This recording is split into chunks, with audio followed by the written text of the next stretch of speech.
like a small sky bus.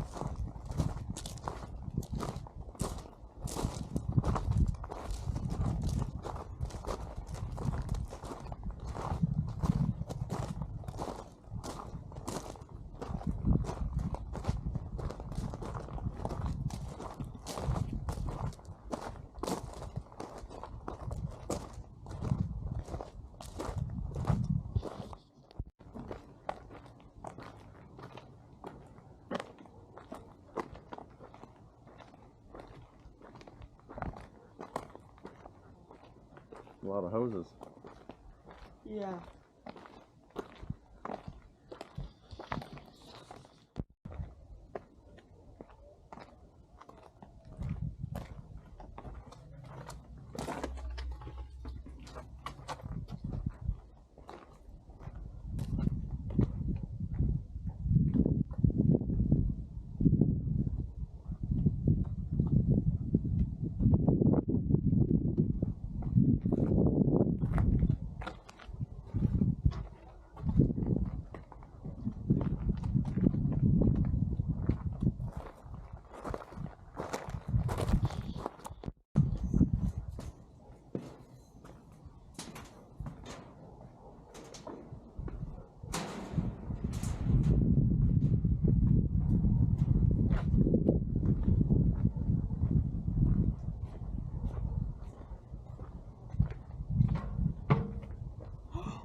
Dude, Andrew, is that wild or what?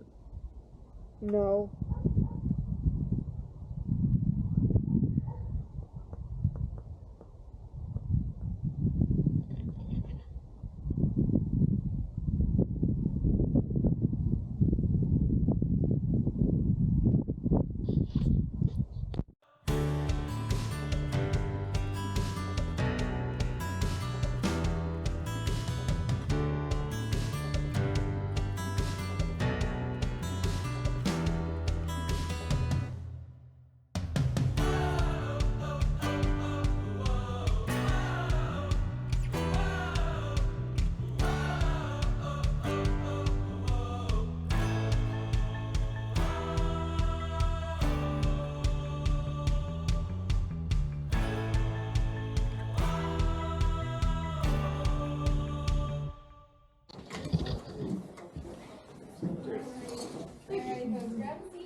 There's that 6 feet thing.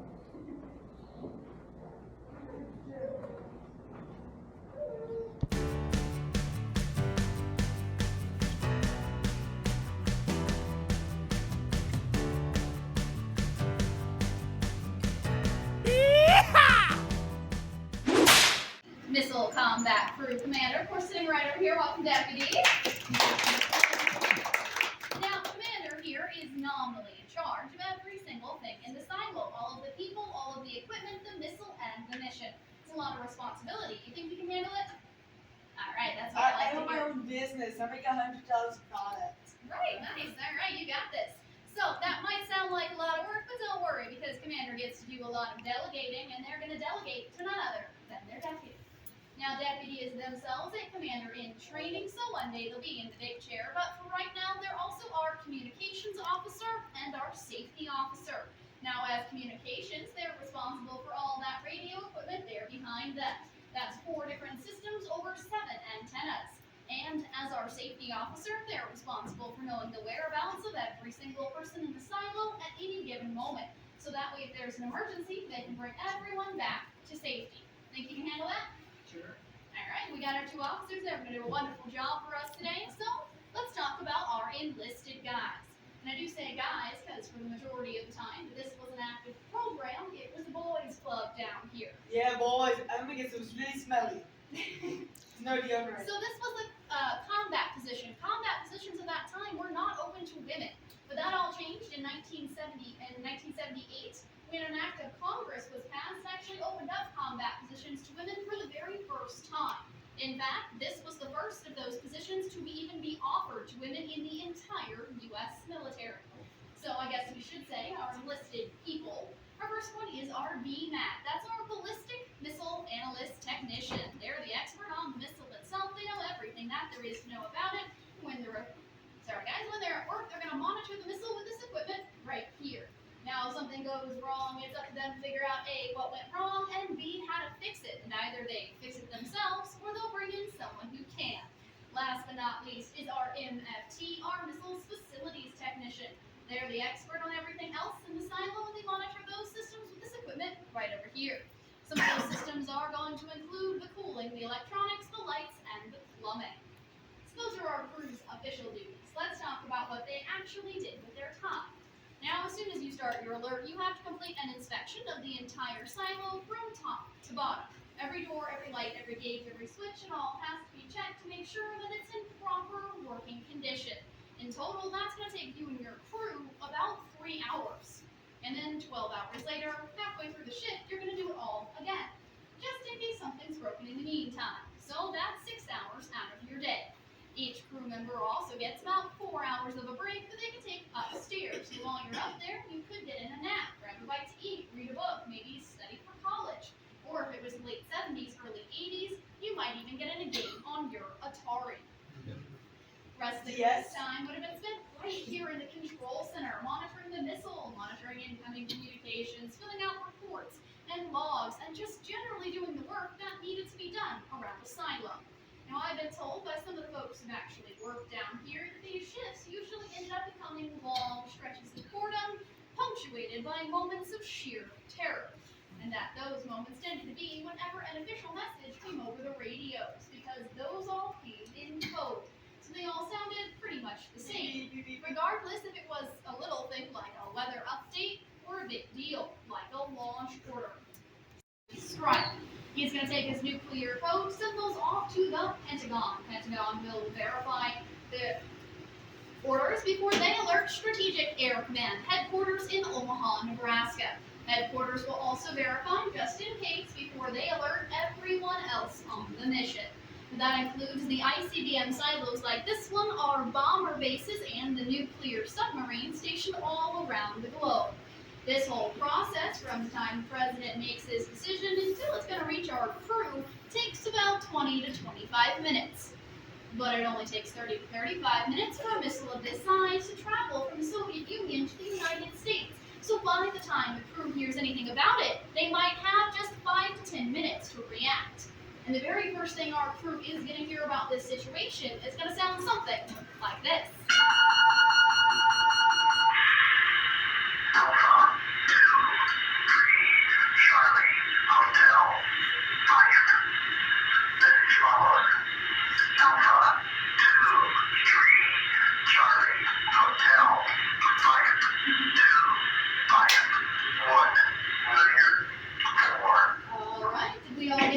Yes, it sounds like a rap. Not to worry, as soon as you heard the beeping, you're going to grab one of these guys. This is your emergency action message book. We're going to flip it open to a blank page, and we're going to write down that message as it comes in right up here at the top. And then the guy on the message is going to say, and I repeat. So, commander and deputy will swap their books and write down that message a second time. And then we'll all compare and make sure that everybody wrote down the same thing. So, did you both get the same message? Yes. Alright, as communications officer over here, Deputy will now decode just the very first line of that message before they turn and look at our commander and say, "Sir, this is a launch order." Alright, what do we gotta do now? What's our first step? What do you guys think? What do you think? Figure out where to launch. Figure out where to launch. Okay, that's not a bad idea, but officially the first step is to verify. We want to make sure it's a real order before we do anything else, so we're going to do that by going to our red safe right over here. Now that's the emergency war order safe. You may not be able to see it right now, but it does have 2 locks on it, and those belong to commander and deputy respectively. When you got this job, you would have been handed that lock, told put in a code that no one would ever guess, and when you weren't at work, it was expected to be on your person at all times, even when you were asleep. But today, we're going to take the locks off, and we're going to pull out 2 items from that safe. The first is going to be a set of keys, because the only place to launch a nuclear weapon with a big red button is in Hollywood. In the real world, we use keys. These are right here in the consoles, one right here on Commander's console, and the other is on the upper side of the Deputy's console, way over here. Speaking of which, there's a big red button. There is a big red button right there. That actually unlocks the doors. Alright, folks. Second thing we're going to get out of our safe here are these guys. There's about 2 dozen envelopes in there that look something like this. They all have 2 characters in the upper corner, and one of them should correspond to the first 2 characters of our message. Let's say it was this one. We're going to find the right envelope, we're going to crack it open, and we're going to pull out, more code. Yay! We're going to take this line of code right up here at the top, and we're going to match it to that first line of code in our message. And if they're the same, well, then we have a verified order. We know that it's real. It's an early form of 2-factor authentication. And now that we know we have a real order, Deputy can move on with decoding the rest of the message. We can find out exactly what it is they need us to do. Now, there could be some extra information in there if they wanted us to make some sort of change to our system, but at a minimum, and usually this message just has 2 things in it. The first is our launch time, because we've been told if they ever launched 1 Titan missile, we were launching all 54. And you can't launch 54 missiles of this size all at the exact same time. So to make sure we don't get it wrong, Deputy is going to write that time across the face of this clock right here so everyone can see it. Second piece of information in our message is going to be something called a butterfly valve lock code. Corresponds to this guy right here. That's our butterfly valve lock. And that corresponds to this guy right here, our butterfly valve. Now, it's a pretty simple mechanism, works like this. Open and close. They're usually on fuel lines, water lines, things like that need to be held shut. We have 4 of them on our missile. 2 on our fuel lines and 2 on our oxidizer lines. And that's because the propellant on a Titan II is hyperbolic. That means it's got 2 liquid components that will ignite on contact. So it's pretty important to keep those guys separate until we actually want to launch this missile. You also can't launch your missile at all if you can't mix those liquids, which is why they put a lock on it. And that is such an important security feature for this rocket. The only people who have those codes are the Pentagon. And the only time that you're going to see this code as a crew is if you're actually launching your missile. Which means we have to verify, right? Deputy's going to give the code to Commander. Commander's going to read it off to the DMAT. DMAT's going to insert it into the lock and press the test button. If that light turns green, we have a verified code. We now have everything we need to launch our missile. The only thing left to do is wait till the launch time gets here. But like we said earlier, we probably don't have long to wait. Alright, before we move on with that thought, I did want to point out there's one particularly important piece of information that we haven't gotten yet. Did you folks catch what it was? Button. Right, where's it going? No coordinates, no destination, and that's because the targets on a Titan II are all pre-programmed. Computer already knows where they are. So right up here on Commander's console, we can see where it says Target 1, Target 2, and Target 3. One of those should be lit up. Which one is it? Target 2. 2, because as far as we know, this silo has always been aimed at Target 2. Now, does anybody in here know for a fact where Target 2 is? Soviet Union. Hopefully, right? You guys think the crew knew? Nope. That's right. Crew had no idea. They only knew their targets as 1, 2, and 3. 2 reasons. First one is security. This information was classified at such a high level during this time, it's still classified today. Our second reason is psychological, because turns out it's a lot easier to turn that key if you don't know where it's going.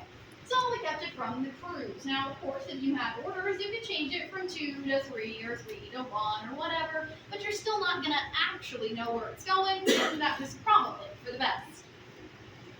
Alright, folks, we were just waiting on our launch time to get here, so let's say that it has. What's going to happen next is Commander's going to give an abbreviated countdown for themselves and their deputy, who they both turn their keys to initiate that launch sequence. Just a second, I will let you know. But yes, you'll get to do it in a minute. Alrighty, folks. Once we turn those keys, it's only going to take an additional 58 seconds for this missile to launch. And once we turn those keys, there is no stopping this launch. There is no abort procedure, there is no self-destruct. Even if the president himself tried to order you to stop, you already turned those keys. You got 2 words for him. Sorry, sir. Now after we do turn the keys, computer will take over the rest of our launch. We're going to get a series of lights across the top of the console right here just telling us what's going on. First one is launch enabled, pretty self-explanatory, followed by batteries activated. There's 2 dry batteries on our missile. They've never been charged, so we're going to start charging them now. It's going to take 28 seconds, and it might just be the longest 28 seconds of your life. After that, we're going to get APS power, letting us know batteries are charged, followed by silo soft. That's our silo door opening. It's going to take 17 seconds, break its own alarm system, which we'll hear. Then we'll get guidance go. Guidance system is on these panels right here, and like we said, it's all pre-programmed, so the computer and the missile are just going to talk for the very last time. After that, a klaxon is going to go off nice and loud. Now, normally that's a fire alarm to alert the crew to a fire down in the silo, but in this case, we want that fire because that's fire engines. Our very last night, of course, will be liftoff. And now that I have bored you all to tears with all this information, you guys ready to see it happen in real time? Yeah. All right, Commander and Deputy, if you will place your left hand on your key. You can stand up if you need to. All right, Commander, you're going to give us a big 3, 2, 1 launch. Then you're both going to turn your keys to the right and hold it for 5 seconds whenever you're ready. 3, 2, 1. I'm advancing. You're okay. 3, All right. 2, 1. All right, you guys can sit back. Your job's not done. We're going to put the lights right up here, launch enable, Okay, batteries just activated. We're now waiting for those batteries to charge.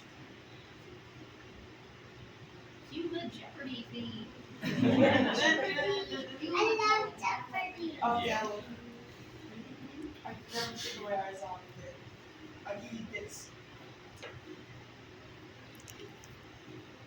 A finger. Oh, APS power batteries are fully charged. Next up, we should get silo soft. Silo door is open. We should also have guidance go. We're communicating with the missile for the very last time. It knows where it is and where it's going. It's going to take just a few more seconds for all the systems to finish calibrating before, hopefully, we get something that sounds like this. Followed by everything's doing right. It's not bad. liftoff. There we go. We've just launched our missile. Ooh, I like this. Does it feel like we just Can launched I a go missile? back in time? Turns out that's actually pretty close to what a launch would have felt like from inside of this room. You wouldn't have heard it, felt it, or seen it. That's how well shock isolated we are and how good those glass doors are at doing their job. Pretty impressive, isn't it? As we think of it, it just uses a telephone handset and headset because that's what people are used to using, if that makes any sense. It's all hardlined here at the site. Although one of the phones down here could call the base or strategic air command. They went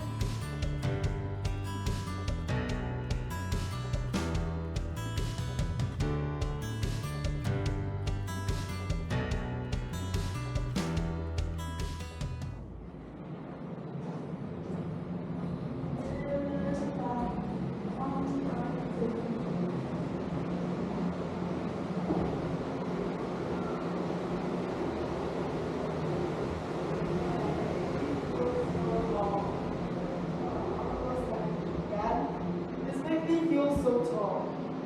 This makes me feel so tall. Right now.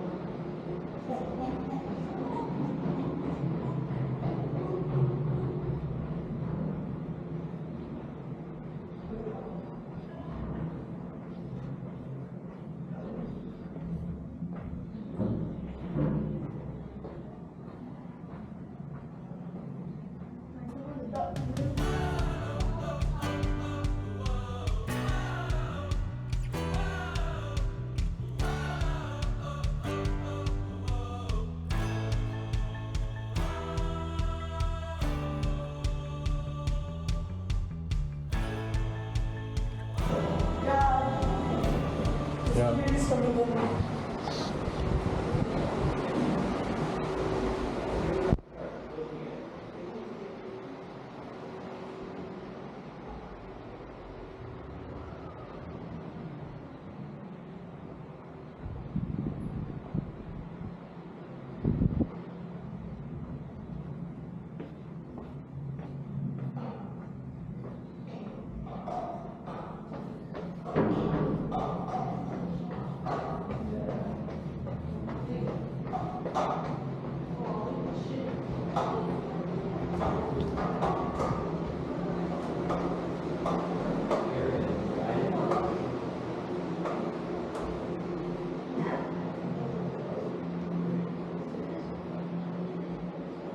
Oh, yeah.